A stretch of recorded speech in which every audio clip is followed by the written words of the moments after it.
Hey, good morning to everybody. Happy Tuesday. It's Daryl here. It's 4 a.m. bright and early here in Connecticut on the East Coast. Okay, this is going to be off the cuff from the heart video, so I'm going to make mistakes or whatever. Just go with me. In this video, I'm going to admit my ignorance, my lack of knowledge. I'm probably going to do that throughout the whole video.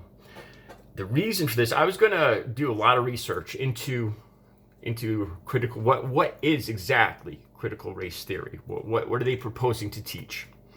What is the Tulsa Race Massacre? What happened at Wounded Knee? The Trail of Tears, exactly what happened. Native Americans being removed from Georgia and Oregon just so that the United States could get the gold on that land. The ghost dance by the Agala Lakota. These are all things I was going to look up so I could sit here and look knowledgeable and talk about critical race theory.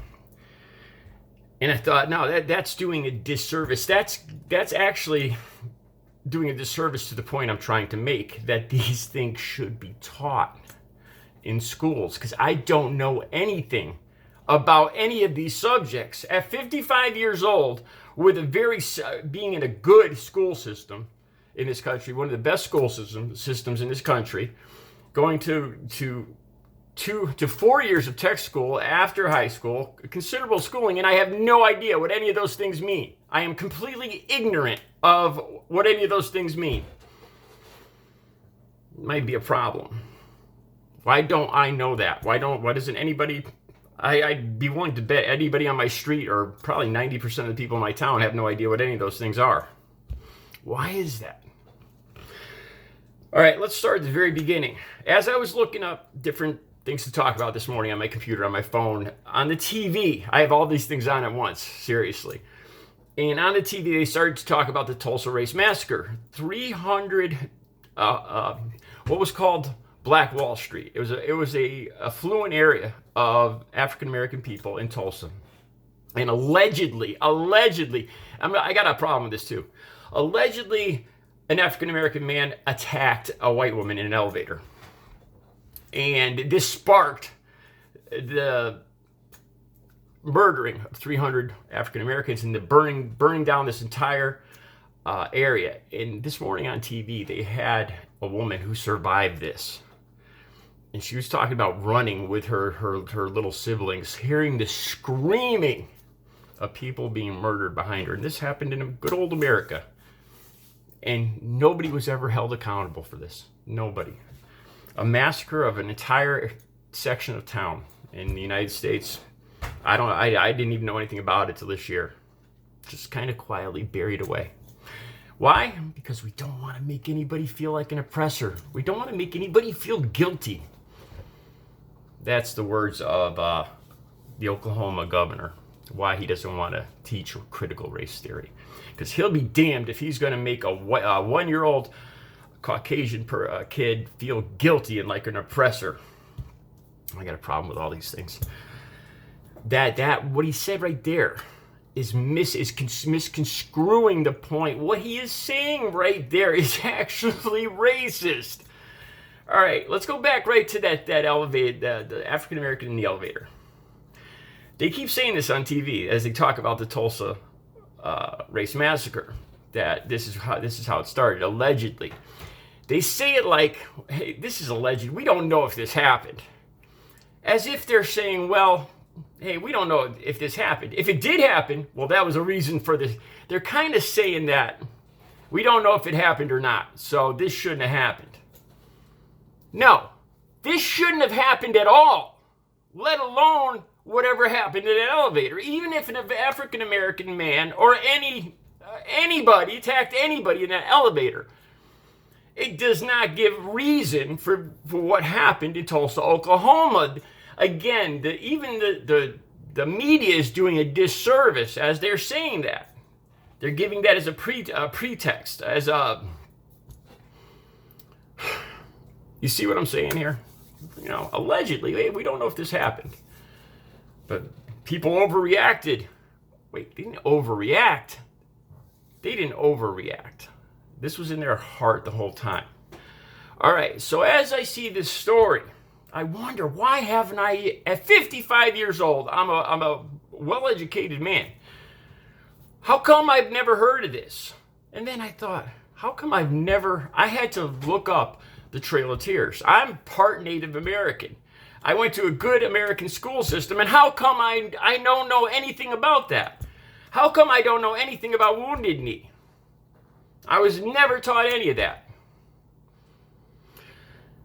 All right.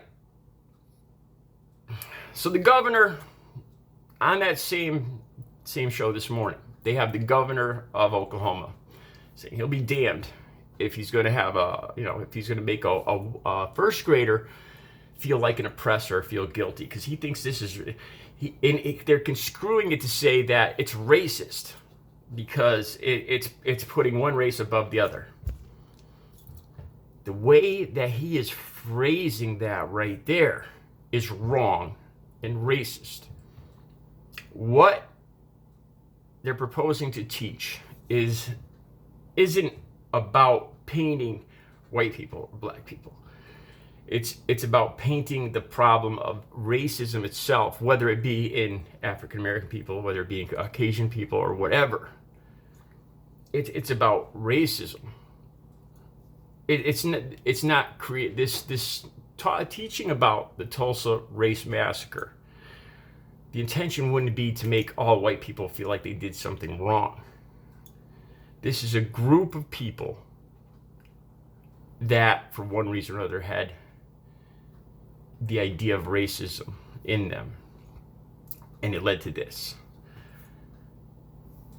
By him saying that it's painting all white people as guilty, that's misconstruing the idea, the whole theory here. I got another question. The St. Valentines Day Massacre. I remember being taught about that in school. Why, I have no idea, but I do remember it. Chicago. Mafia gangs. So how come that's taught? Wouldn't that make all Italian people feel guilty, like criminals? So why is that taught? Why do we even teach about World War II? Wouldn't that make German Americans, Italian Americans, Japanese Americans, wouldn't that make them feel guilty? Like they're part of they have dictatorship blood in their bodies? Why do we teach about any of this? It's to give an overview of what happened. The thinking that led up to each of these incidents, so that we learn from history and it's not repeated. When the Texas governor turns this around and says it's going to make a 1-year-old, it's going to make all Caucasian people feel guilty, like they're to blame for this. It's to point up the thinking, the faulty thinking and ideas and prejudices that led up to these horrific incidences in America.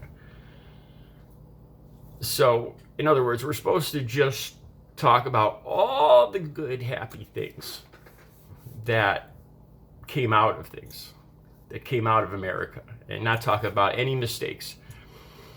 That's called revisionist history. That's ignoring all the mistakes we made. And as we know, if there's one thing I learned that's true, is that those who do not learn from history are condemned to repeat it.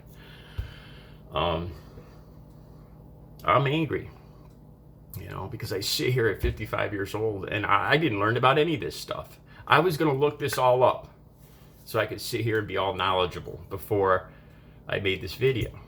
And I thought, no, that's what most people do. I should have been taught this stuff. I should have been taught about all this stuff, about what exactly happened, how Native Americans were pushed across the country, how this government, the United States government, paid a bounty for the scalps of Native Americans. For my scalp, my hair, back 150 years ago, there would have been a scalp. Somebody would have been paid to scalp me. It's not made to make all Caucasian people feel like they owe the world and they're to blame, and to make them feel guilty, it's to point out the faulty thinking that led up to each of these incidents so that we learn from them, to point out the good and the bad so the country becomes better in the future. Kind of makes sense, doesn't it? One last thing I want to talk about. The thing I did look up the ghost dance. I didn't know about this. This is part of Wounded Knee. Back in 1890, one of the chiefs of, I think it was the Agalala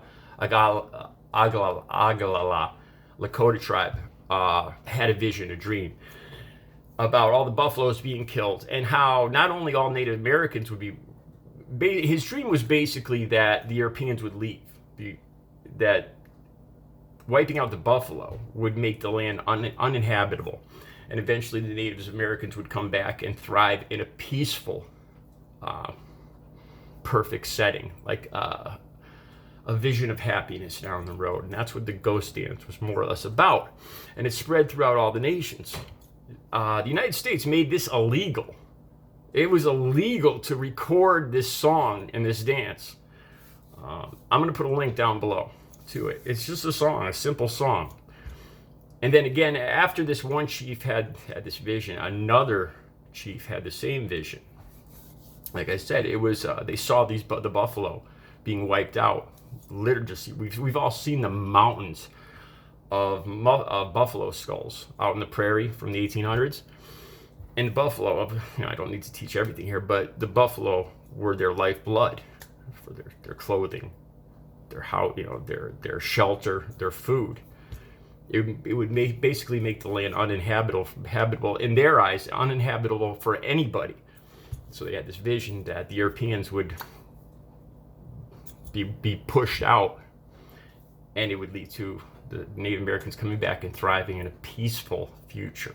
That's all that it was about, and it was outlawed.